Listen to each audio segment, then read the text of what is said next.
Welcome to the After On podcast. I'm your host, Rob Reed, and this is a series of conversations with thinkers, founders, and scientists. Take a little time and stretch out, because these talks are unhurried and meant to bring you to a top percentile understanding of something important. So, whether you're into startups or ideas, a techie or a lit major, take your time, engage your mind, and you'll be glad you did it. Especially this week, when we'll be talking to Ev Williams, the founder and CEO of Medium, the co-founder and former CEO of Twitter, and the co-founder and longtime CEO of Blogger.com. As I say at the start of our interview, Ev has founded an almost unreasonably long list of companies, and the three I just listed have each had huge impacts on the internet and on digital culture. Also, a remarkably coherent theme connects these companies, as well as a fourth one, which didn't really get off the ground. Each has brought people a global platform for spreading thoughts, opinions, and more, ranging from the succinct and casual chirps of Twitter to the long-form Spartan pages of Medium. Now, one of the internet's great early promises was the radical democratization of communication through digital tools. And that promise has largely been delivered on, with significant help from Ev's products. But Ev didn't come to his life's work as an idealist with a cogent vision, but rather as an entrepreneur testing out his umpteenth product idea. The one that finally caught on happened to be in this realm, and it was Blogger.com, which Ev described to me in a prior conversation as a hunch, which turned into a side project, which turned into the real thing. That real thing was, basically, the very phenomenon of blogging, which Ev's side project popularized, shaped, and arguably even named. A few years later, Ev and a new crew of co-founders kind of half stumbled upon Twitter's revolutionary model as well. But there was nothing inadvertent about Medium, which had as coherent a founding vision as any startup I've known, one that it remains intensely loyal to. When he launched it 5 years ago, Ev described Medium as a beautiful space for reading or writing and little else. Those words still fit, as do idealistic goals that Ev also enunciated on launch day, like creating a more informed citizenry and increasing depth of understanding. Folks as prominent as presidents and as anonymous as the stranger down the street publish 100,000 posts each week on Medium, virtually all of them far longer and deeper than Twitter's 140 character blasts. And yes, more than the new 280 character blasts that Twitter offers as well. Medium posts appear not on disconnected blogs, but in a networked hive of writing whose algorithms seek to surface the most personally relevant articles to its tens of millions of readers. Like Chris Anderson of TED, who was my guest last week, Ev has spent many hours reflecting on the dire state of discourse online and how to elevate it. But he's not running a not-for-profit. Indeed, Medium recently started pursuing a model which could be as huge and disruptive within its domain as Netflix has been to TV and film, or as Uber and Lyft have been to transportation on demand. That statement may be surprising, even to careful observers of Medium, and I'm not sure if even Ev himself would make it. He and I talk about his new model and his ambitious goals for it in our interview, and I'll defend my statement about the model's potential in my closing remarks, which I have yet to compose, so they better be good. But for now, Medium does have a long way to go to deliver on Ev's goals, and its first half-decade has not been a perfectly smooth ride. The company has shifted its model more than once and recently went through a significant layoff, which Ev describes as the hardest thing he's ever intentionally done. But the company has ample reserves in the bank, it's nowhere near the brink, and as you're about to learn, Ev actually has a decent track record for reviving companies that have pitched over the brink and into the abyss beyond. A quick disclosure, I am a Medium user and a happy one. In fact, I used Medium to promote my latest novel.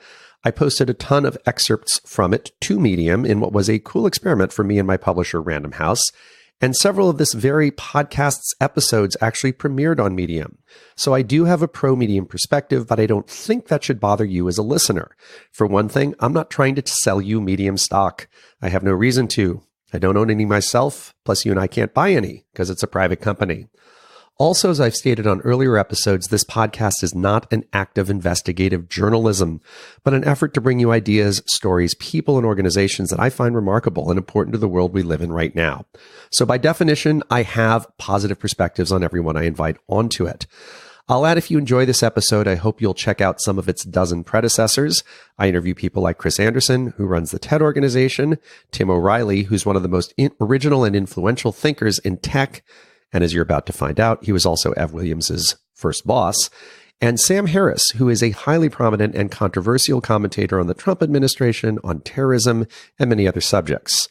My previous topics have included consciousness and neuroscience, augmented reality, synthetic biology, Fermi's paradox, which concerns the rather strange absence of signs of intelligent alien life in the universe, and much more. You can find all of these episodes at after-on.com. Just click on the podcast link at the top of the page, or you can make me really happy and subscribe by typing After On into the search field of your podcasting app and then clicking subscribe. For now, there's no economic model wrapped around this podcast. I have no Patreon page. There are no ads. That will have to change at some point because I'm not 100th as wealthy as many of my guests. I have rent to pay, and this has quickly morphed into a very full-time job. But for now, at least, it's a work of passion, and I guess, therefore, kind of a gift. And if you'd like to express your appreciation in some way, please spread the word. It delights me that I'm now reaching tens of thousands of people every week, and it would delight me further to reach more. You can also rate and or review the podcast in Apple's podcasting app or in iTunes. I understand these ratings actually matter to Apple and its algorithms, and they definitely matter to me. So please rate it if you feel like it. Last, you can consider checking out my novel. Like the podcast, it's called After On. It's a work of speculative fiction set in present-day San Francisco.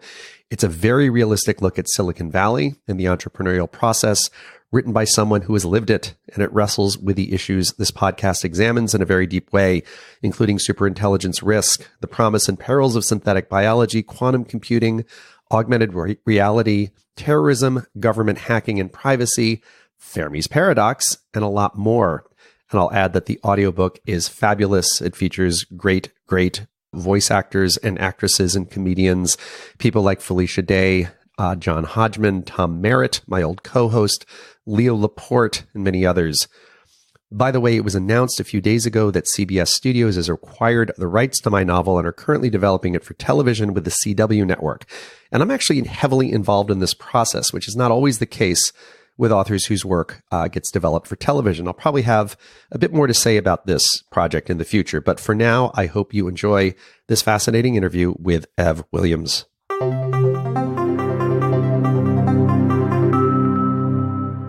Ev, I'd first like to say it's great to join you in Medium's cheerful, new, sun-drenched offices. What's it been, about 4 months you've been here now? We have been here, let's see, we moved in here at the end of June. End of June. So, yeah, 4 months. Whatever that makes it. And you guys don't mess around when you move. I mean, it was a doozy of a move. Was it, what was it, across the street, was it? It was across the street, and the funny thing is, this is our third building in basically the block. Oh, really?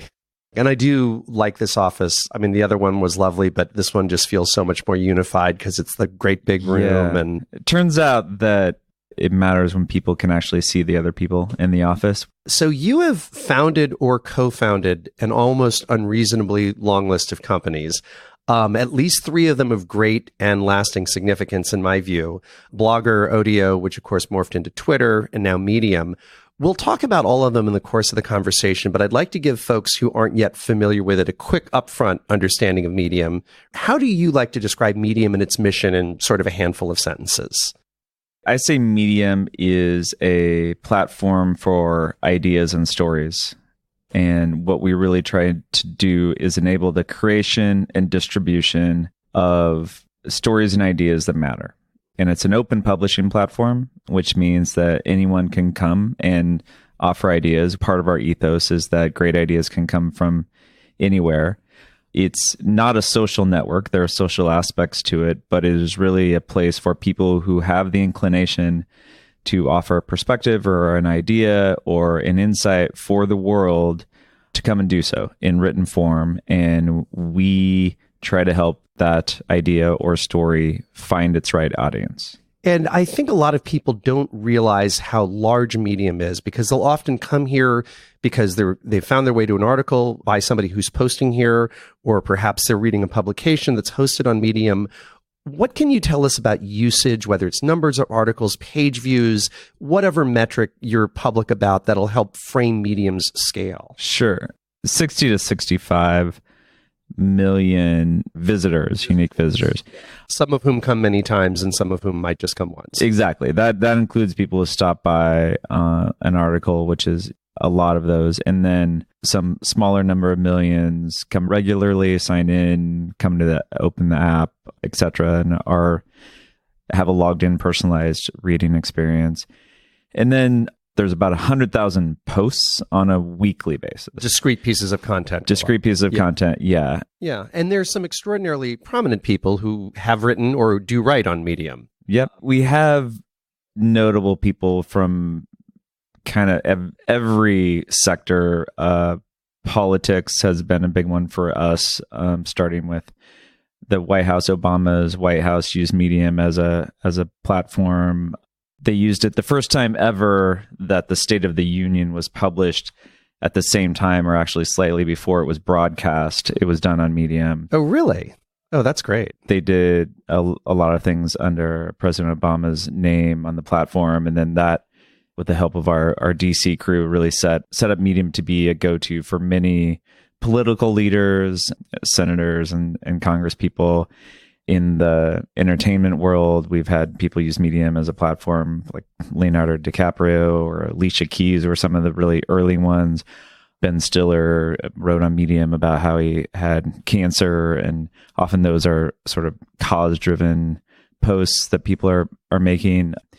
And then in the writer world, we've had everybody, Dave Eggers, Margaret Atwood, John Krakauer, et cetera, et cetera.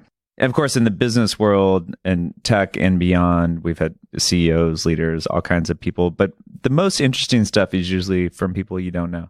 Yeah, I agree. That's definitely part of the magic of the platform. Now, a couple weeks back, you wrote a post commemorating the 5th anniversary of Medium, and you had a number of great phrases in it, including an expansion on something I think I heard you say once before, which is, the internet is amazingly well tuned to give you what you quote unquote want, whether you want it or not. If you can't look away from a car crash, it will surmise you want more car crashes and will create more of them for you. If you can't stop eating junk food, it will serve you up a platter. How is Medium fighting those tendencies? We really started out with the notion that quality, thoughtfulness, nuance, complexity, these things that we value are not being rewarded on the internet, and because of the systems of distribution and the incentive structure. One of the things we noted was the internet is incredibly focused on newness and novelty, and the structure that blogs took on and then later social feeds was the new thing goes on top. And especially before they were algorithmic, is the new on top. And out of all the things in the world you could read, or even all the things on the internet you could read or watch or spend time on, the chance that the most useful or valuable thing for you was created in the last millisecond right, yeah, is incredibly low. And you might budget a certain percentage of your time to say, I want to stay up to date and know what's happened in the last 24 hours. But it seemed like that was maybe over optimized. And then we also looked at what can we look at besides popularity to know what's good. So we looked at ratios of clicks and reading time, and we had the equivalent of the like button was what we call the recommend. And so that was all kind of exploratory and driving the systems of distribution. But I think of all those things as sort of very incremental compared to what we're now focused on, which is a monetization model. I came to the conclusion about a year ago that really we need to look at the dark force, the dark gravity that is driving the major commercial incentives on the internet, which is advertising.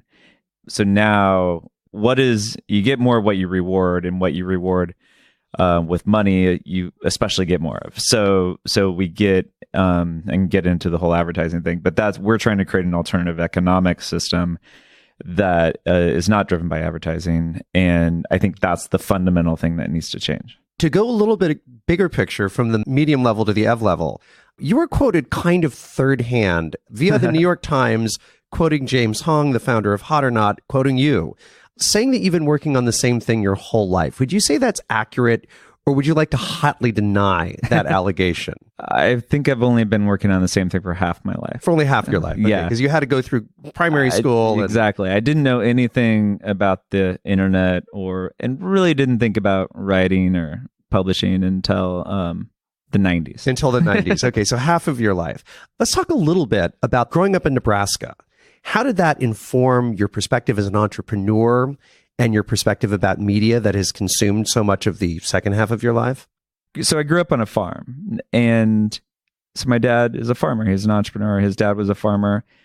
And being in the small town, there wasn't really any notion of there's an institution that people align themselves with or that's going to take care of you. So I think the sort of deep-seated notion that you're responsible for taking care of yourself came from that environment.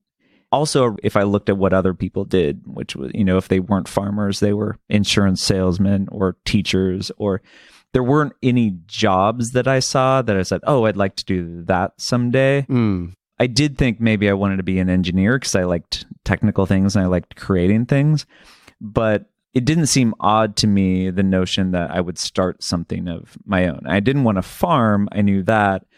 But I think I was always very comfortable, as well as maybe just not environmental, but an innate personality feeling of wanting to be independent and autonomous, because I didn't like school and I just kind of wanted the ability to call my own shots. And so I just remember playing with my little Hot Wheels, and just my imagination was that I have this empire and I'm like in charge of this business. I had a little flag I wrote with my Hot Wheels and said EC Industries. So my middle name is Clark, and so I don't know why that was the name of my thing, but that was a notion from a pretty early age. Did you work the farm? Yeah. Especially in the summers. I would work full time on the farm in the summers, get up at 6:30 or 7 a.m., go out in the field, and did a lot of irrigating. We had lots of corn and soybeans is what we grew. And we didn't have a lot of livestock. Occasionally we had livestock and would help with, sort cattle or something like that. Or the most fun thing was when the cows got out, especially if it was at night and it was raining, because then it was just a madhouse and we would trying to get the cows back in, and they're running all over the community. It was you didn't ever let the cows out though to have that fun, right? They figured out the latches for themselves. I guess. I can't imagine a young Ev saying, you know what would be a blast tonight? Chasing the cows. Yeah. No, I never did that. But it's a good question. Like, how do the cows get out? I don't know. It doesn't seem that hard to keep them in. It seems that they do get out. Now, you mentioned that you weren't crazy about school. This is kind of interesting. You're my 13th interviewee. I've not been doing this podcast for very long. But you are the third of 13 to bail on college as a sophomore. Why did you bail? I bailed because I just really wanted to go do that thing, which I didn't know what was, but I wanted to start something. I wanted to build a business. I wanted to do something both creative and profitable that was charting my own course. You were ready for EC Industries. I was ready for EC Industries. As a sophomore. Yeah. I mean, I look at it as a mistake. And I think a lot of things I've done are just fortuitous mistakes that I ended up meandering to the right place, but I didn't really have any prospects or anything going on. So there wasn't a concrete thing like, I'm going to start this particular thing. It was just an overwhelming urge. Yeah, there was probably something I was toying with at the time that I thought was the most urgent and important thing in the world. But I was always scheming on one plan or another, and I just kind of saw school as a nuisance that was getting in the way and that was not useful to my goals in life. And I thought, I had a deep sense of urgency that I look back on, and maybe that's just a youth thing that you think you have to do something by next month. And when a year is 5% of your life, a year can feel interminable. That's true. It can feel like an unreasonable amount of time to wait for something. Yeah, that's true. Yeah, that's true. I definitely felt that. Yeah. So a year was hard to imagine. So I just basically stopped going to class. The real reason why I dropped out is because they wouldn't let me go anymore. But because I had dropped, meaning they would they said, you're no longer enrolled here because I stopped going to class. And you went through a kind of a nomadic period, Florida, I Texas, wandered around. right? Yeah. I wanted to get out of Nebraska. I went to Florida. I went to Texas, and then I went back to Nebraska before I came to here. For California. quite some time, you did a number of entrepreneurial things in Nebraska. Yep. The one thing I want you to describe just real briefly, because I've seen it mentioned in the press, what was the Cornhuskers CD-ROM? That sounds so of the period, so early 90s. Yeah. So as I'm sure you remember, really just right before the internet, when people got desktop computers and they started being shipped with CD-ROM drives, multimedia was the craze. And multimedia, that was the big thing in media, that was computer enabled and was going to change how we learn. And it seemed there was a mini gold rush before the internet gold rush around creating these media products. Might have been more of a copper rush or a tin rush, because I don't really remember highly valuable my mind, metals. It was gold. Oh yeah, no, in all of our minds it was gold. I just don't remember highly valuable metals being extracted from that rush. Yeah, no, you're totally right. But I had a small company with a few friends, and then I got my brother involved because he actually had more technical skills than I did, and we were trying to come up with ideas or what would make a good multimedia CD-ROM. And because we were in Lincoln, Nebraska, and we had gone to the University of Nebraska, football came up. And I was not a big football fan, but he was. And so he went to the university and he got a license to do Cornhuskers CD-ROM, and which we called the Multimedia Encyclopedia of Husker Football. I remember actually we did two versions that were called Volume 1 and Volume 2, but they weren't actually, I remember someone telling us, they're not really two different volumes. It's actually version 2. It wasn't additive. It was just better. Yeah. And so I was like, oh, okay. There's really no reason to get Volume 1 if you have Volume 2. Exactly. That's when that was it's the a version. distinction. So we didn't know a lot about media at the time, or computers, or the fact that the overlap of Husker football fans with people who had computers with CD-ROM drives wasn't in 1990, whatever it was. In 93. Probably. Yeah, that intersection was really your market. Huge. It wasn't a huge market. Yeah. We got it in the Nebraska bookstores. But my brother, possibly to this day, still has a garage full of Nebraska football CD-ROMs. Now, in addition to dropping out of school as a sophomore, you share one other thing with a lot of my guests, and with me in this case, which is that you were significantly inspired by the debut of Wired magazine. Indeed. In 1993. Do you still remember clutching your first copy I do. of Wired in your hands? Yeah, which was the second issue. Second issue, yeah. So very early. Yeah, and it was it 93? It was 93, yeah. Fall of 93. Yeah, I remember picking that up. I remember the bookstore I picked it up from in the mall. Yeah, and then I looked back at it a couple years ago and found these a number of articles that were very. I don't really remember reading them, but when I look back at that, I'm like, my mind is blown, because there's one about how like text is ideas spanning the globe and connecting minds and all these. It actually said text is the hot new medium. Wow. And then you concluded your time in Nebraska, which was a few years, with the grim task of having to shut down. You'd started a couple of companies in conjunction with friends and family members. Was that's never fun for anybody. Do you believe that shutdown experience and realizing, oh my God, I've lost some money for my investors, include my brother, my dad, would you imagine that was more searing for you than it is for most? Because one of the things that I'm struck by when I look at your early career is just a militant resistance to shutting down something again. Yeah, I don't know. I think it was, I don't know. Anyone who's been through that is, I'm sure, found it equally painful. But I felt an enormous amount of guilt because my dad was the main investor. So in that way, I think maybe in that way it was extremely painful. Yeah. And it was after that you came to the Bay Area. Yep. You went to work for Tim O'Reilly, who was on the show just a couple of episodes ago. When was that? Was that late 90s?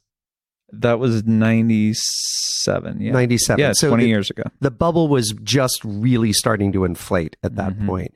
And you didn't stay at O'Reilly for very long, right? No, I found it hard, having never had a job and having this fierce independent streak. Yeah. To really settle down there. That was the very first time you'd worked for somebody else, I assume. And at least somewhere other than the farm or fast food. I had a brief fast food job. But, got it. Yeah. That was, O'Reilly is where I went to my first meeting in a company that I wasn't running, and I thought, oh, this is how meetings work. Maybe I should have gotten a job before I tried to start a company.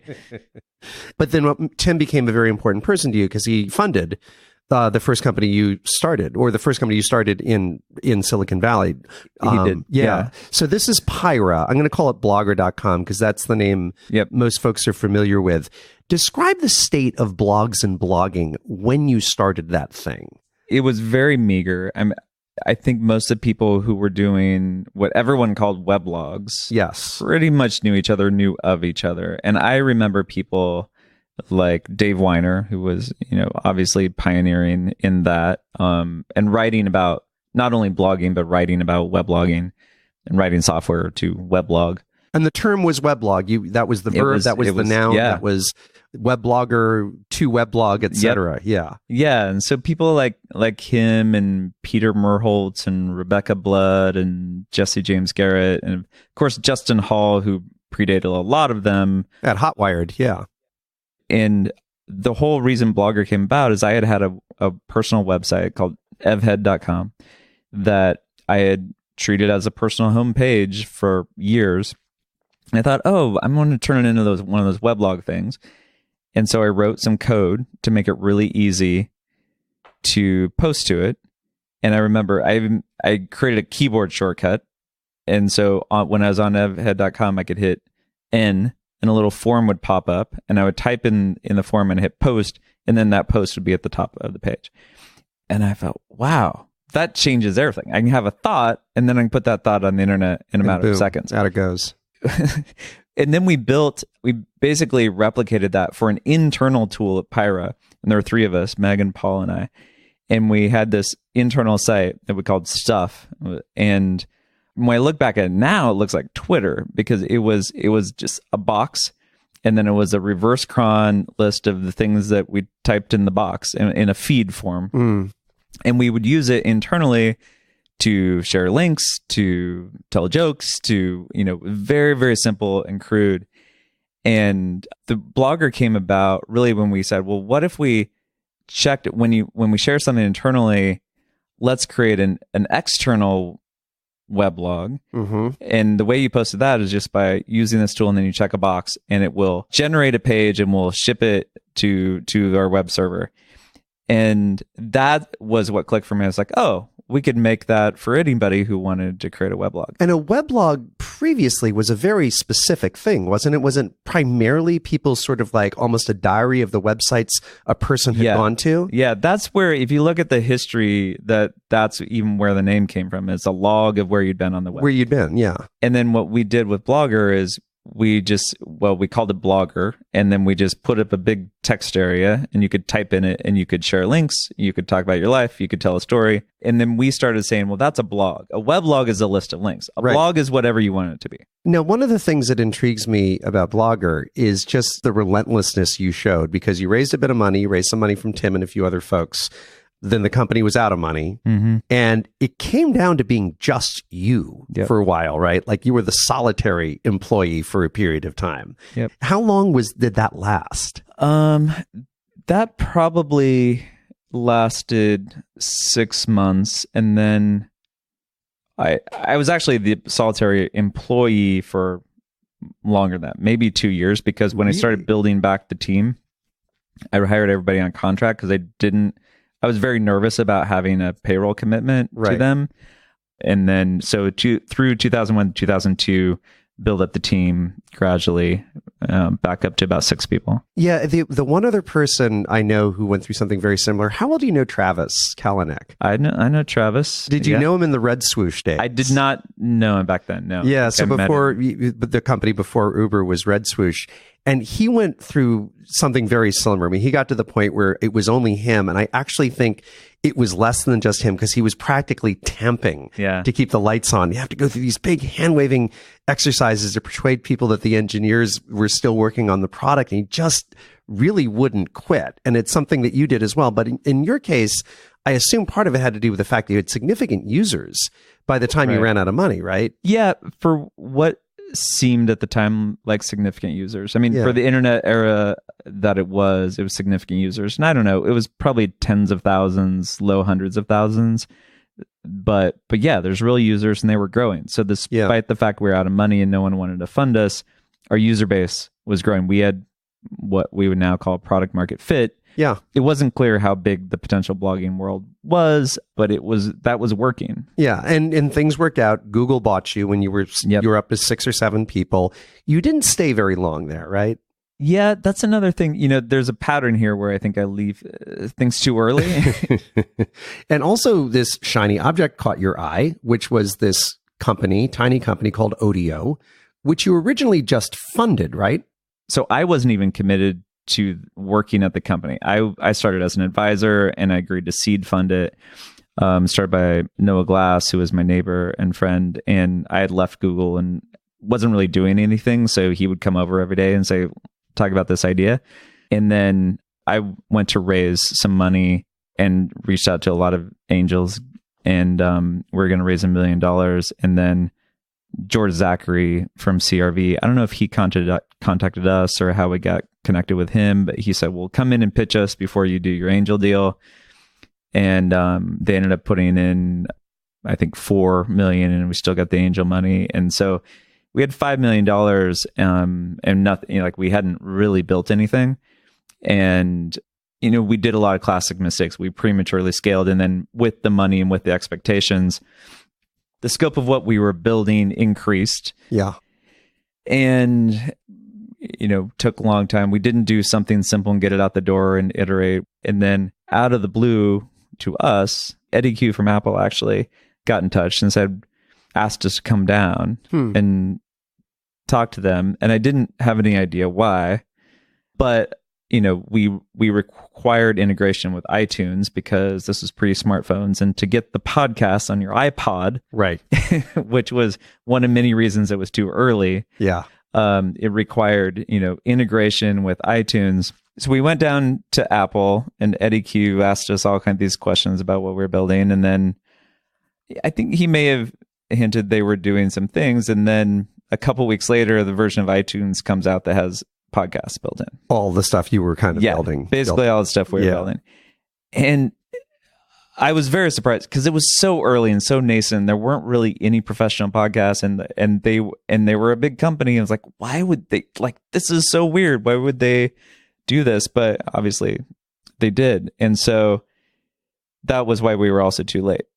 One thing I recently learned is that one of the places you took to sell it was Rhapsody. Yep. I started listen.com and Rhapsody was our product. I was gone by then. It was part of Real Networks, but I had no idea that the nucleus of what became Twitter was at least marketed to the successor of the company I started. I hope those meetings you were treated well when you went to Rhapsody. That was actually one of the conversations that we were furthest along in when we tried to sell. Yeah. And it was fine. And it didn't seem like a deal we wanted to do. Not sure a deal what they wanted to do. And that was really our only nibble when we put ourselves out there. And then when we were trying to sell the company, it actually included Twitter. Really? Yeah. I didn't realize that. Yeah. So it was kind of like Blogger on the side of Pyra. Yeah. Twitter was part of the Odeo configuration. Yep. I hadn't realized that. Odeo was still way bigger. So in all our conversations, we would mention Twitter. It was like, we also got this other thing here. And when we talked to the board, we would say, well, here's Odeo numbers and here's where we're at. And here's this Twitter thing. And it was tiny and it wasn't really growing. And we thought it was neat and cool and had potential, but we talked to MySpace. We flew down to Santa Monica and had a meeting there. Yeah, makes sense. Yeah. And I think Tom was supposed to come to that meeting and was disappointed I didn't meet Tom. Everybody's I thought he was my friend. You thought he was your friend? Yeah, exactly. Yeah, so we were trying to sell the company with Twitter, and then no one wanted to buy it. Now, the Twitter story's been told many times, so there's no reason to repeat it here. I'd rather talk about Medium. But I'd love it if you could share one story from peak Twitter, which was when you were CEO from 2008 to 2010. When was the height of the lunacy?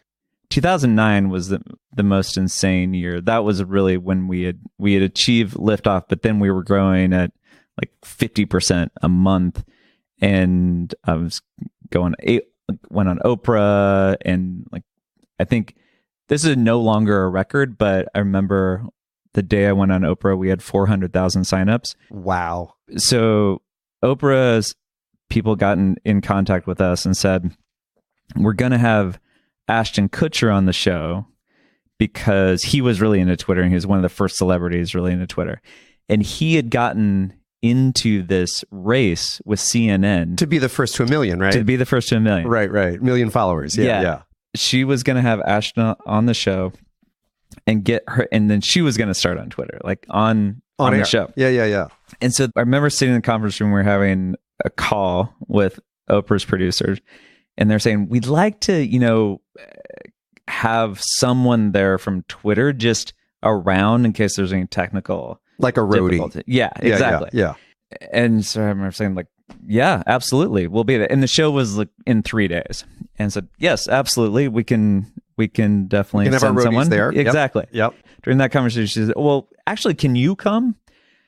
And to me, I was CEO at the time. And I was you were not going to be on the segment original. No. No, it was just, can I come to Chicago and be the there? roadie, yeah. Yeah. And I was like, sure. Okay. It's Oprah. I'm gonna say yes. And then she called me back the next day. They said, actually, we want you to be on the show. And so I was like, okay, I'm going on Oprah. And then in the morning, remember, like CNN was on. Remember Anderson Cooper talking about Twitter and the race to 1 million followers. And I was going on Oprah story. the next day. And I was like, what is happening in my life right now? This is the craziest thing ever. And, but yeah, then on that day, 400,000 people signed up, which was a big day, but like later, not a big day. Of course, yeah. I mean, you were growing so exponentially. Anything that was gigantic at first must have seemed tiny later on. Now, moving on to Medium, your founding metric wasn't Oprah appearances or hundreds of thousands of daily signups, but it was minutes of engagement. The logic being if someone's reading a given article for a long time, that clearly signals that they're engaged and presumably like that article. What was the logic of that metric then? How did it succeed and how did it fail? Because you have a much more complex set of metrics now. Right. So we measured time spent with the thinking that in a world of infinite, entertainment and novelty and news, that's a click away in your browser or on your phone. If people are spending time on something, that's a real cost. And that therefore is a proxy for value. It's infinite opportunity cost from a media standpoint. Exactly. Something it's fascinating because that was an incomprehensible idea when you and I were kids. Then you have this radical adjacency. Like everything on the internet's basically adjacent to everything else. It's just this tiny distance away. So the minutes of engagement metric struck me as perfect when you launched. But maybe that's part of my background from creating Rhapsody, because back then we knew when someone's listening to this song, they could be listening to any other song. And listening time was how we paid for music and also how we measured relevance. So why were reading minutes inadequate as a metric?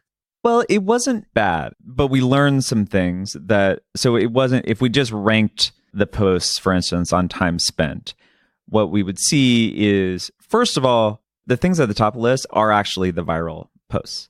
If you rank by aggregate time spent. Even if they're very brief. Yeah. Because there's so many people. Right. So some garbage filtered in as a result. Exactly.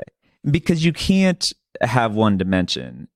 You can't measure the size of a square with just, width and not height. And so you need both in every case.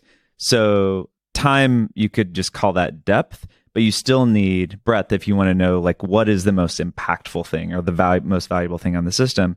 So because the variance in terms of number of people consuming a post is much greater than the length or time spent per post, then popular things are still popular by clicks are still going to end up at the top of that list. Yeah, because that's going to float to the top on both metrics, really. Exactly. Yeah. So maybe you normalize for that somehow. Then you're looking at a cost and not a value. So what you would see is long things are higher on the list. And, I'm a fan of long writing as you are. My 547-page novel, it would have taken hundreds of thousands of tweets probably to put that thing out there. And that's great, but it felt like that's also an incomplete picture. So another metric that we did put in the writer dashboard early on, and it's still there, is read ratio. Right. Yes. And the intention for that was... And that's people who complete the article, who've read it, as far as you can tell from start to finish. Approximately, yeah. And the reason we put that in there was we thought, what can we reflect back to writers that is actually helpful? And if you write two things that are the same length and you normalize for number of views, then maybe the thing with the higher read ratio is better written. So those are some of the things that we are looking at. And then the recommend, the explicit signal, actually we found is a really useful and meaningful signal as well. What we found is some of our most popular posts early on would have, through the roof views and through the roof TTR, time spent, but low recommend. And, that was as intended because we wanted to say, like, would you may have read this, but you're not necessarily recommending it. Sort of a guilty pleasure type maybe. of thing. Yeah. Or clickbait. Yeah. But now we have a new. You do indeed. So you've got claps now. I feel like the new system of claps and also paid membership was the result of a very, very deep dive, both into your operating philosophy, which I think Medium spends more time reflecting on than most companies, and into an enormous amount of live data. Thank you for saying that, because that's based on the reaction from Twitter. That is not most people's assumption. Most people's assumption seems to be that we were drunk one day and we've never done any of this before, and we decided to throw up this stupid button. So you were not pleased with Twitter's response to claps? I should be used to negative product reactions by this point, but Twitter reacts swiftly. It was definitely one of the least well understood and controversial features I've ever launched of any product. So describe it, because not everybody's going to know. Okay, so what it is we replaced the recommend, which is basically a like. It's a single click binary heart, represented by a heart. You either recommend or you do not. There's no gradation of expression. Exactly. It's a positive vote, and there's no negative vote. And so we replaced that with a button that you can hit multiple times or hold down, and it will increment, and it will increment up to 50 per post per user. So it could be a polite golf clap all the way up to a ravenous standing ovation. Exactly. Type of thing. Yes. Exactly. Yeah. Yeah. The metaphor is applause. And the best thing we could possibly do, if what we're trying to measure is here's an object or here's a piece of content, what we measured with the like or with the recommend is, was this good? Do you care to say that this was good? And all you can say is yes, or you can say nothing. Not a lot of expressive range. Yeah. And so things vary, and not just in length, but in how good they are. And so if you're telling a friend about a book or a movie or anything else, you don't just say, this is good. You will add more color. And so we thought, well, what's the closest thing we could do to capture the variability of value or appreciation that someone feels? If we could read their mind, great. But why don't we just build something that's kind of like a rating system where you can react on a variable scale, but not make it feel heavy and onerous like a rating system? So essentially what the claps is a rating system. And you can go from 0, which you don't hit the button, to 50, which is a large range, which is part of what I think threw people. And that was part of what threw me, frankly, because as you know, I was not a fan of claps when you first rolled them out, and you and I debated them a bit on Medium. And it was partly the 50 gradations that struck me as a bit nuts, because I was like, 1 to 5 stars is enough for huge companies like Uber and Lyft. What do you need with 50? But it's since occurred to me that with Uber and Lyft, it's really either 5 stars or not 5 stars. It's more like 2 ratings, because we all know these poor drivers lose their jobs if their average rating falls below something insane like 4.6, which means 5 stars is anything from like adequate to unbelievable. And below that, you've just got 4 ways of saying it sucked with different levels of vindictiveness. But with claps, there's no social pressure to claps even once. So, I'd say a solitary clap is like a recommend. It's a meaningful signal. And then you have this really expressive range to go up from there. Now, I don't know if there's a truly meaningful difference between 42 claps and 47, but you've given people a much richer language for expressing appreciation. And in our post-Uber world, the 1 to 5 scale has become almost meaningless. Yeah, that's a good explanation of why we didn't want it. The other thing, what we display was also a question. We had a lot of debates about this. The fact that you mask the number of claps that a person gives to a particular author, I think that's actually that's a really smart subtlety, because otherwise you might get into this tidal pull of virtue signaling, where people are like, oh God, this is like, politically fashionable, or gosh, I know this person and I need to be publicly supportive. And then all of a sudden people are just feel very dictated by the circumstance or the context about what they have to say. Yeah. But these are the types of things that is both fun and frustrating about doing this work, is you're designing this complex system that has everything affects everything else. Yeah. And a lot of it is people and how they perceive things, and then how they reacted and what the social norms become. And then you announce something and then Twitter explodes. It's like the butterfly effect exists, and it depends on the moment and the wording and everything else. And it's one of like a million little things that matter. And it's so funny because it's so simple on the surface.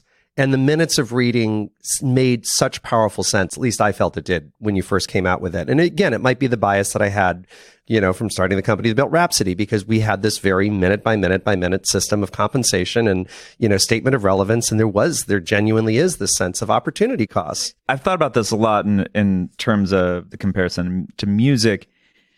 And I feel like it's a little bit more elegant with music, because like I'm listening to this song instead of this song. They're replaceable, and that might not be They're serving true. a similar role. They're either they're being the soundtrack to you working, they're being the soundtrack to you exercising, but they're more interchangeable. You're hiring them for a very similar job, whereas I hire articles for radically different jobs. Right. And the value of one thing that is amusing that you might recommend, that's where that's a fun way to kill time, versus the thing that had professional relevance or changed how you viewed the world, and which you can't tell by length, and you really can't tell by anything else. I wanted to capture that. Yeah. And like I said, I don't know if we have. One clarification: when we launched the thing, a lot of the negative reaction was just based on just total misunderstanding, and so I think we probably could have done a better job explaining it. However, what was somewhat ironic about this is we gave some reporters some information ahead of time and tried to explain it to them, made ourselves available, and then they wrote articles that were completely inaccurate about what we were doing and had stupid headlines, and then that's what Twitter reacted to, all of which is ironic considering what we're trying to do. I mean, these are professional reporters who were just like explaining this thing completely wrong and then saying how it's dumb. Well, there seemed to be this overwhelming urge to make stupid puns as well. Like people just felt compelled to do that in their headlines, right? Yes, I guess. Yes, which is always the case. Which I'm not above making the stupid pun, but then if we weren't working on exactly this problem, that's the silver lining to me of like having reporters write inaccurate things. I was like, well, that's why we're doing this. People writing inaccurate clickbaity things, yes, because they have an economic model which requires them to get a lot of page views. It is kind of a proof point that you're barking up the right tree, at least. Now, what claps do tie very, very tightly into this new model that came out a few months before, or several months, I guess 6 or 7 months before the claps, which is the paying membership model. Yep. But prior to that, and I think that this is kind of foundational to all of this, there was Medium's flirtation with advertising, which lasted how long? How long was it from the first dollar of advertising revenue to, I think it was January when you said no more? Was it a year? Was it 2? It was, well, first dollar, it was probably a couple years that we were doing. We were doing projects where brands were paying for things. Yeah. I mean, it wasn't what you look like advertising. We had sponsored content. We did editorial projects with brands. And the goal was always to do something that was elevated from traditional web ads and in your face, intrusive and privacy invading advertising. And part of that, I'm guessing, was informed by perhaps your experience with Twitter, which was really one of the first places that had truly native advertising come along. And was that in fact part of what inspired you? Or I mean, yeah, I think in the early days of Medium, I did assume that the model could look a lot like Twitter, in which both had an element that I notice is common among content platforms, open content platforms, which is if you build something useful for expressing certain types of content or publishing, then you will have commercial usage of it organically. And so for years, as you may remember, the commentary was Twitter can never make money. This is a dumb thing that, maybe it's fun, but it can't make money. And the reason we didn't think that was true was because we saw from early days commercial usage that was very valuable for the companies doing it. And we would point to examples like the bakery around the corner tweets when they have fresh cookies coming out of the oven, to Nike was tweeting to. And so it was like, these companies are clearly using it, from mom and pops to major Fortune 500s are using this platform for marketing purposes. And it's giving them a connection to their customer that either they didn't even have before in the case of Nike, or a real-time connection that wasn't possible before. That's really valuable.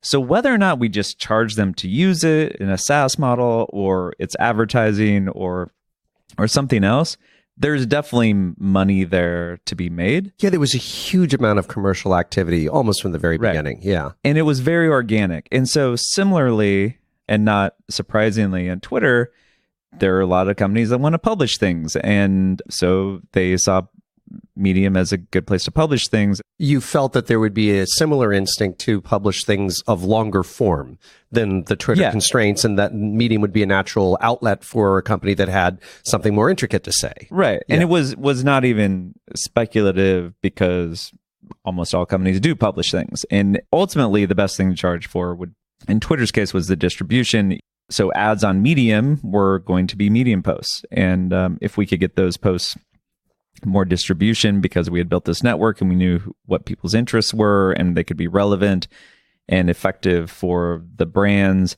then that would be a good business.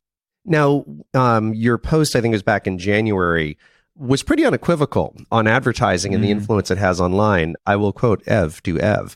It's clear that the broken system is ad-driven media on the internet. It simply doesn't serve people. In fact, it's not designed to.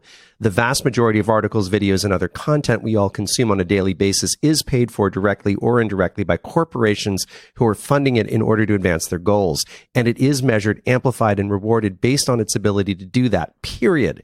As a result, we get, well, what we get, and it's getting worse. Now, that was from your post of January 4th, which I think is when you announced that you were ceasing the advertising model. Right. Did you feel you were witnessing actual perversions of content in the surface of advertising on the Medium platform? Or was that more sort of a broad statement? So the way I came to that was in 2016, after working with brands to do a bunch of projects that were essentially content marketing projects. We saw a clear path for us to go down the route of services and tools for content marketing. But it wasn't necessarily going to get writers and publishers paid. It could maybe get the platform paid if it was entirely UGC content, but economically, it wouldn't really work. So if you got, let me just sort of create an example and tell me if this is right. If you got Nike to write an article about, running or something like that, Medium might get paid for that. But if there's somebody who's sitting out there as a freestanding writer or even a publication, if that Nike article did not fit with my blog-like posts on Medium or with somebody else's publication that didn't happen to be about running, how would the writers or publications ever benefit from Nike writing that article? So exactly. You didn't see the point of integration then. Well, the things that it would make sense for Nike to pay for is perhaps the writing itself, maybe a little bit for the tools and hosting. Oh, so like work for hire kind of thing. You might get a writer who's prominent on Medium. Nike might say, "Oh, I'd like that person to write something for me." And that's not, almost every publisher now has a whole department that does that. They act as agencies, essentially, video and written word, content creators, and they're part of a publishing or editorial outfit. And so there is a route that's value, and then usually combined in those deals is distribution of that content. So the creation and distribution of content is something that you can charge brands for. And occasionally it detonates. Wasn't there some kind of scandal that had to do with Scientology and yes. Yeah, was it the Atlantic? In the Atlantic, yeah. Yeah, like somebody you wouldn't expect. And they had that sort of like, well, we'll have our professional writers write a magnificent article in the Atlantic Voice, but it happened to be Scientology. Yes. Yeah, so there is that model, and so I could see why that would seem like a plausible approach. Yeah, and I think it was plausible, and then we had this interesting asset in that we had a network of thousands of writers, and we could say which of those are interested, and also if they built reputation and following on Medium, they could not only create the content, but they could lend their own distribution. Oh, right, yeah. And we did a little bit of that, and it's not that wouldn't have worked, but that wouldn't get other professional content paid for, because separately, the piece of journalism or essay or whatever it is that is not written on behalf of a brand can only be paid for if it provides distribution to brand content. So then to kind of create, again, sort of a hypothetical example, if there's this Nike article about running and I'm a popular Medium writer and I want to get some of the revenue that is associated with that, and I don't happen to have a feed of articles that has anything really to do with that, then the way that I would ultimately get paid would be to get lots of eyeballs on my unrelated articles, some of which will carry links to that running article. Mm-hmm. And people will click on that link, and eventually there would be an incentive for me, perhaps as a writer, to create lots and lots of clickbait, so I get lots and lots of page views, so I get lots and lots of people seeing links to the article. So you saw that kind of slide down into that cesspool as a potential endpoint to this. Yeah, the incentives are either going to get distorted or the advertising just wouldn't work. Because ultimately we're competing in a much bigger ecosystem. And if you can buy the same traffic on Facebook for a lot cheaper, or Google or DoubleClick or Taboola, right, then you're going to buy it there. And what I kick myself for is not thinking as deeply about that part of it before. And maybe I was spoiled by Twitter, because I think the core usage of Twitter is not dependent on people getting paid to create content, and therefore people aren't incentivized by the same things. I kind of think about two different types of media on the internet: casual media and serious media. And casual media is the type, it's a form that people can and will create without, professional incentive. Mm-hmm. And there's serious media, which is everything else. So YouTube, for example, is serious media, even though, it's like the dog on the skateboard, and anyone can shoot a video in 30 seconds with their iPhone and upload it to YouTube. And there's lots of that, and that's fine. But YouTube wouldn't be what it is today in terms of a business or its cultural impact or its audience if they hadn't professionalized it. So what we're trying to do is something similar, in that I came from blogging, and blogging was casual in the early days. All casual blogging energy went into social media once social media existed. I look back at my early blog posts, they're shorter than tweets. The 140 tweets, not even 280 tweets. I never thought of that. That's very true, isn't it? Like there was so much casual energy around blogging, and it did get siphoned off by social media. And then what was left was like really serious things like TechCrunch and Ars Technica and Boing Boing and all these things that are really professional publications. Right. And the masses really did flee the blogging medium, didn't they? Yeah. That's interesting. So it really bifurcated, and social media helped the more serious bloggers as source of distribution, and then it sucked all the energy out of the casual. Or you could say it just multiplied the casual. I mean, it's the same sort of motivation. Nonetheless, Medium deals in the written word and thoughtful things. It is a serious medium. Yeah. And therefore needs a different type of system to incentivize. Now, this move away from advertising did lead to this very painful need to lay off a third of your staff, was it? We did, yeah. And then you had also had a model with a lot of publications where there was an expectation on some of the publications that had chosen Medium as a platform that this advertising model was going to flourish, and that would enable them to keep their lights on to some extent. And I know so a lot of publications ended up having to leave the platform as well. That had to be agonizing. Yeah. Was that agonizing on the scale of shutting down your company when you left Nebraska? Or was it a different kind of angst? I would say, yeah, it was agonizing. The layoffs in particular, that was the hardest thing I've purposely done in my career. Really? Leaving Twitter was the hardest thing I've done. But this layoff was incredibly hard. It was hard for the company and the team, and yeah, it took a while to recover from. Yeah. But then as a result of it, let's talk about the membership model. Sure. How did you decide to do that? I assume that decision was made before you turned off the advertising spigot, although there was a delay of a couple of months in between, wasn't there? Yeah. So late 2016, that's when we started thinking, well, okay, if you really just break it down, what's going to pay for this system? It's either the advertisers, publishers themselves, or the consumers. There's not a lot of other places for the money to come from. And so we kind of said, well, advertising has this big problem. Publishers, we could say, well, there's especially because a lot of the publishers are just corporate blogging top operations. We could say, well, that's the source of money, but that didn't really create the feedback loop of paying for professional content if we're charging publishers. You're a small tools company, really, at that point. Yeah. And then so, well, what if we charge the people? And we realized that's the only thing that really aligns the incentives in the right way. And if we could get that to work, it's so much more straightforward and actually gets writers and publishers paid instead of them having to pay. We got conviction that it's doable. Subscription economics are really interesting. Bundle economics are really interesting. And I think a lot of people don't understand them. So part of our theory is that with a fairly inexpensive subscription, you can get access to a great deal of content, a great deal of writers. And like, how exactly does that work? But the other thing was just looking at the trends and the way things are going. Mm-hmm. If you look at a bunch of other categories, including one you pioneered in music, if you look around, it's like in every single category, people pay for really high quality products. And especially if they're conveniently packaged and easy to consume and easy to pay, and it had become easier to pay than ever. There was a time when online video games were all ad-driven crap. Yeah. And no one thought anyone would pay for those. And now they generate billions and billions of dollars a year through consumer payments. And so it's like, why would that not apply to this category? If you look at television, it's interesting that first HBO and then Netflix produced a whole nother level of television that we had never experienced before by getting rid of ads. And because the economic model is so superior that they can afford to spend more and have these very deep stories, and not just afford to spend more, but the way they measure success is not on a minute by minute how many people are tuning in basis.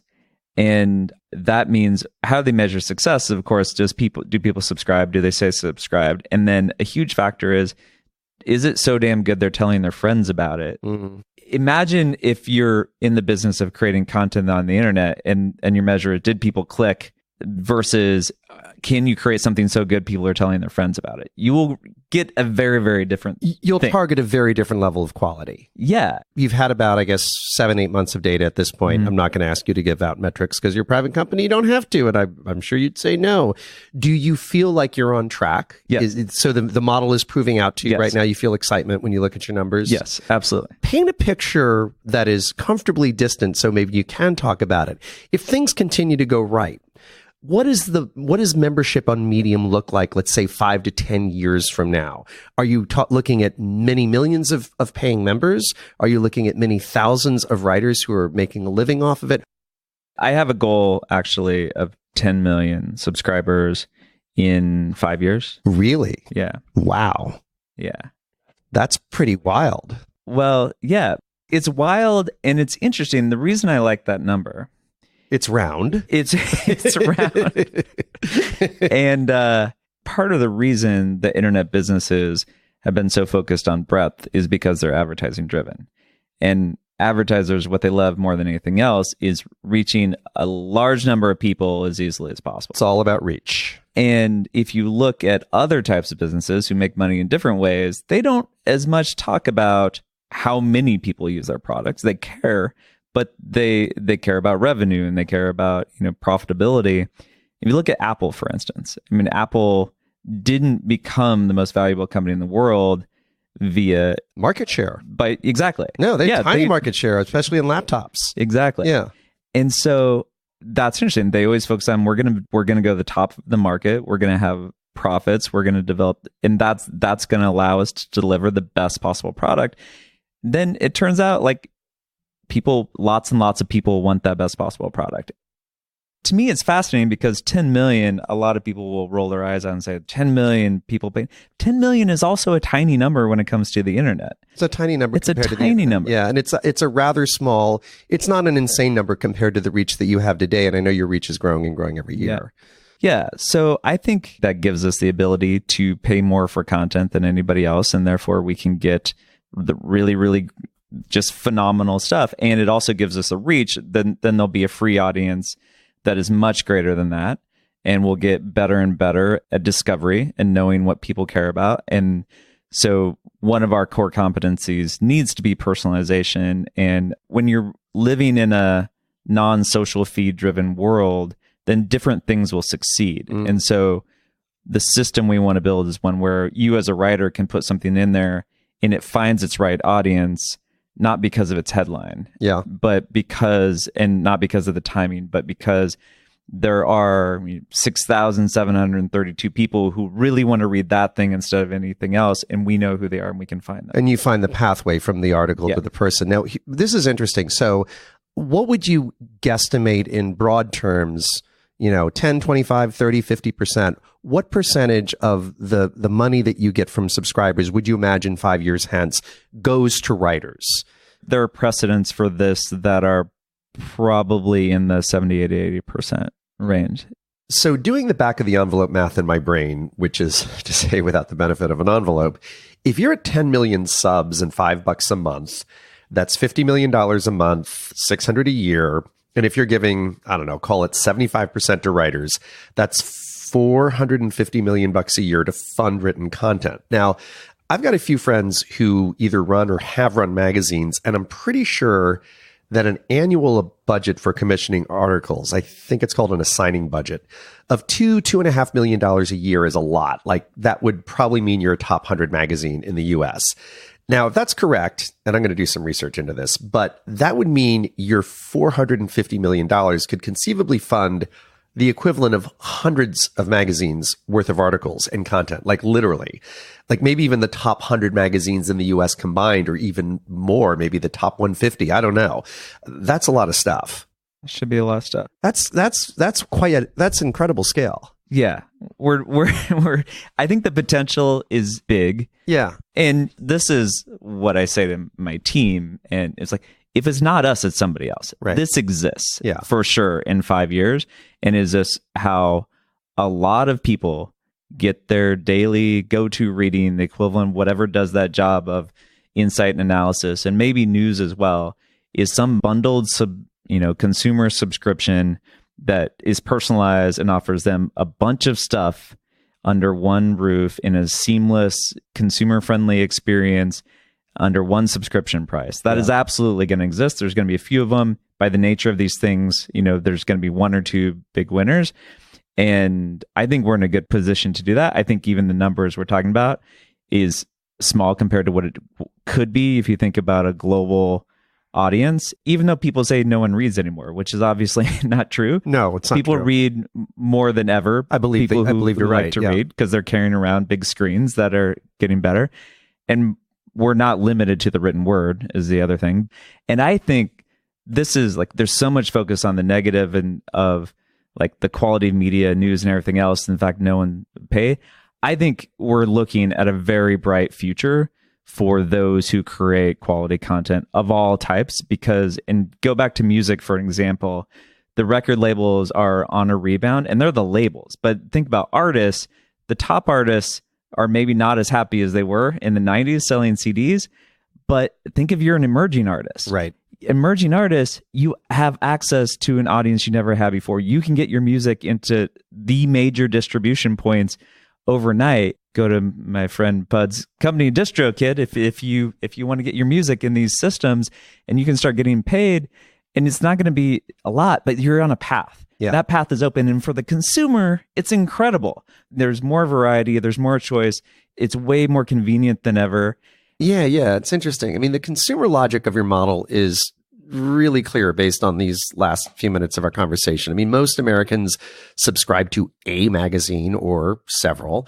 And if I subscribe to, let's say, The Atlantic, I'm basically saying that the content they fund with their assigning budget is worth, I don't know, 20 to 40 bucks a year to me. Now, analogously, I once said a Pearl Jam CD was worth $17.99 or whatever CDs cost in the 90s. And now that seems insane because Spotify, Apple, and what's left of Rhapsody will give me all the music I can handle for 10 bucks a month. And modern consumers are stampeding toward that model, validating the alleged lunacy that my company spouted all those years ago. So if you say I can get all the top tier reading I can handle for $5 a month, there's no reason that shouldn't be as popular as Spotify or Netflix. So the value proposition to consumers is clear and precedented, I'd say. But let's talk about the creators. In your case, not rock stars, but writers. How are the economics going to work for someone whose current day job is writing for, I don't know, The Atlantic or Vanity Fair? We have shared a little bit about what we paid out in the first few cycles. And they're in the range of the top people on a weekly basis are getting high 3 figures to low 4 figures. So in the $800 to $1,200 range per piece for a piece for a week, and that's on a week. And so some pieces pay off week over weeks. Some pieces might pay off for months. Oh, really? In small amounts. Yeah. Here's an interesting element that doesn't really exist for writers. It exists for book authors, but you don't get that many at-bats, which is... No, for me, it's about twice a decade. Which is hit economics. Most media is driven by hit economics. Power law curve, yeah. Yeah, and so if you're at the top, the rewards can be very, very big, and then there's a lot of people who toil away, and not like the average book author probably makes pennies per hour or day of their time. But some do very, very well. Yeah. But if you're a writer, even if you're a professional writer of the magazine variety or news, if you're freelance, it doesn't matter how big or important the piece is you wrote. Like there's a pretty clear cap on what the fee is that you can get for that. Right. If you work for hire. It's work for hire. Yeah. Exactly. You work your way up in the system. You can raise your fees. If you develop a name, then you can get a speaking gig and a book deal. And that's... But it's X dollars per word or X cents per word, and that's what it is. Exactly. Yeah. And so the dynamic of this system is really interesting because it's going to completely change that, the part that's performance-based. The things at the top, I'm confident, are going to do much, much better than what a freelance writer could sell their work to a magazine for. So you could conceivably get paid far better on Medium than on The Atlantic. Yes. As soon as now, or as soon as a few months hence, or as soon as a yearish from now? I think it's months. In the short number of months, we'll be there. Where the big hits are pretty Where meaningful. The big hits are like if you were a professional writer, at least from an economic perspective, and other things matter, but you'll be like, wow, that is better than anywhere else. If you happen to be at the top of that. And let's talk briefly about how claps fit into this. Sure. Because there is an integration between the two. Right. So what I described about claps, I think, makes sense in the system where we're just trying to figure out what's good among the tens of thousands of pieces that come in per week. This goes back to, had we made it just based on TTR or views or TTR, total time read, yeah, any of those things, then it would be pretty easily gameable. Basically, we were like, oh, how do we measure value? This became the really, really important question. How do we measure value? That's why we launched the claps thing. So the way we pay out is it's actually blended. What we officially say, we pay out based on engagement because we want the flexibility to look at all of the data we have available and say, what is the best measure of what readers are really valuing and what we want to incentivize? And so there's a bunch of factors we look at. The dominant factor is the claps because that's the explicit signal that a paying member is giving. It's claps from a paying member, and it's relative to claps they distribute in general.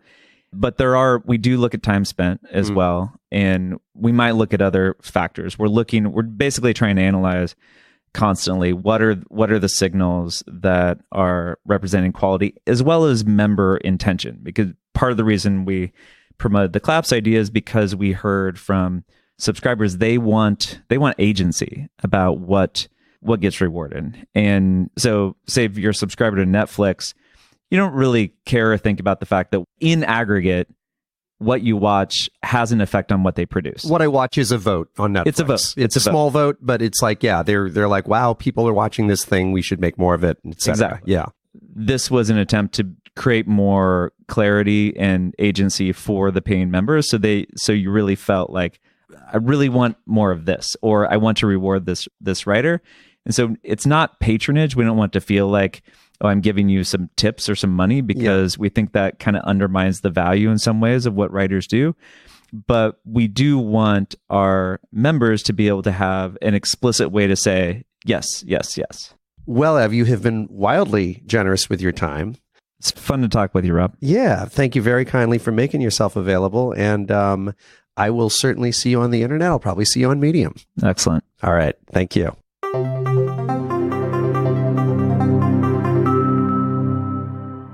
Ever since Ev and I recorded our interview a few days ago, I've been digging into the question of what the $450 million content budget he might have if he achieves his 5-year goal equates to in magazine terms. Now, it's anecdotal data, but I've talked to several people who run or have run magazines, and I'm confident that, as I speculated in the interview, a content budget of $2-ish million a year is indeed very large in 2017 and well into the domain of the top 100 magazines by circulation. So it indeed seems that Ev could command a budget to rival that of the most vibrant sector of the U.S. magazine market. Now, that does sound crazy on its face, but less crazy than Uber bringing in 5 times the revenue of the entire San Francisco taxi fleet just a few years after launching from a cold start in that city with a couple of black cars, or Netflix's $8 billion annual budget for original programming, which exceeds that of any of the major broadcast networks. That was not widely foreseen when Netflix premiered its first original series just 4 years ago. We have seen this again and again when a digitally enabled business really starts leveraging network effects. Patterns in revenue and budgets which go back decades in major markets can be upended in just a few years. And it's all about those network effects, the self-reinforcing momentum that makes a market or a platform more useful as more people join it, which attracts even more people, which makes it even more useful, which attracts more people still, and so on. In an extreme case, you can end up with Facebook, or in the early 20th century, AT&T. Now, of course, I don't know factually if Medium is going to achieve this kind of effect in the realm of the written word. But I will say that Ev understands network effects better than most of us, and 5 years ago, he founded Medium on the premise that network effects should prevail in a writing ecosystem just as surely as they prevail in social media. The other thing I'll add is that I know Ev well enough to confidently say he's not one to bluster or mislead. So when he told me both during our recorded interview and prior to it that he's excited about paying subscriber growth and that those numbers are on track, I fully believe him. So I'd say things are off to a strong start, although of course 5 years is a long time to stay on track. What's not a long time is a week. So I hope you'll join me next week when the topic will be the future of work and of jobs, or lack thereof, in the coming era of radical automation. My guest is MIT's Andy McAfee, who co-wrote a hugely influential book on the subject called The Second Machine Age. I'm happy to report that Andy is, for now, an optimist about the future of work and jobs. But for more, tune in next week.